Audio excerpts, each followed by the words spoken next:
Effect ചെയ്യും കേട്ടോ. Dry സ്കിന് ഞാൻ അത്ര റെക്കമെൻഡ് ചെയ്യുന്നില്ല. ഓയിലി സ്കിൻ ആണെങ്കിൽ നിങ്ങൾ ചന്ദനത്തിൻ്റെ പൊടി നന്നായിട്ട് എഫക്റ്റ് ചെയ്യും, നല്ലൊരു ഗ്ലോ വയ്ക്കും, ഫേസിന് തന്നെ നല്ലൊരു മാറ്റം ഉണ്ടാവും കേട്ടോ. ഒരു ഫേഷ്യൽ ചെയ്ത എഫക്റ്റ് നിങ്ങൾക്ക് കിട്ടും കേട്ടോ. പിന്നെ നമ്മൾ ഫേസിൽ നന്നായിട്ട് വെച്ചിട്ടുണ്ട്. അപ്പം എന്താ പറയുക, ഇതൊരു സെമി ഡ്രൈ ആകുമ്പോൾ ഒരു തവണ കൂടെ നമ്മൾ ഫേസിൽ അപ്ലൈ ചെയ്യണം. എങ്കിൽ മാത്രമേ ശരിക്കും അതിൻ്റെ എഫക്റ്റ് നിങ്ങൾക്ക് മനസ്സിലാവുള്ളൂ. അപ്പം ഇന്ന് ഫങ്ഷൻ ഉണ്ടെങ്കിൽ നിങ്ങൾ എന്ത് ചെയ്യാം, ഒരു തവണ കൂടെ ഇന്ന് അപ്ലൈ ചെയ്യാം.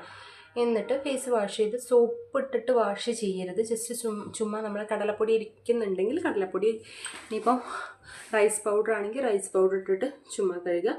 അല്ലെങ്കിൽ ഐസ് ക്യൂബ് വെച്ചിട്ടൊന്ന് റബ്ബ് ചെയ്തിട്ട് ഫേസ് ഒന്ന് നന്നായിട്ട് ക്ലോത്ത് വെച്ചിട്ട് ഒന്ന് നന്നായിട്ടൊന്ന് തുടച്ചെടുക്കുക. എന്നതിന് ശേഷം മേക്കപ്പ് ചെയ്യുക.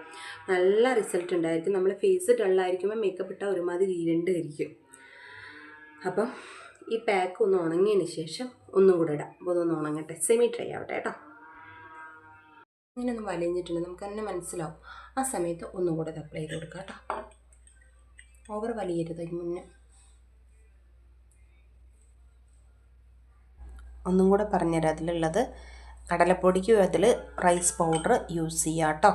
കോഫി പൗഡർ ഇൻസ്റ്റൻറ്റ് യൂസ് ചെയ്യാൻ ശ്രമിക്കണേ.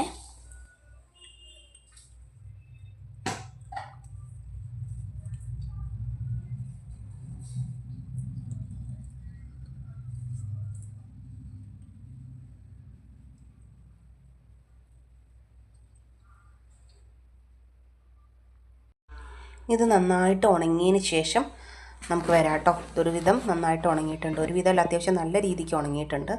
നമുക്ക് ഒരു ക്ലോത്ത് വെച്ച് തുടച്ചിട്ട് തന്നെ കാണിച്ചു തരാം.